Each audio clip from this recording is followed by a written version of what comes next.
বন্ধুরা একটা আম কাটা হচ্ছে, আমটা দেখবে দাদাটা কিরকম আমটা কাটছে। পুরো একটাই বাকল ছিল।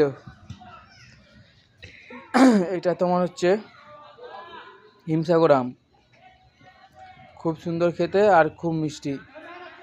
কে কে হিমসাগর আম খেয়েছো বলো, আর যারা খাওনি আমার বাড়িতে চলে আসবে, খেয়ে যাবে। কাঁচা অবস্থায় খাচ্ছি হিমসাগর, দেখো কিরকম ছাড়াচ্ছে। যে ছাড়াচ্ছে তার নামটা বলছি,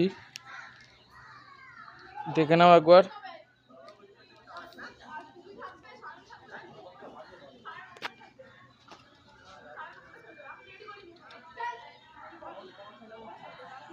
পুরো আমটা ছাড়িয়ে দিচ্ছে পুরো।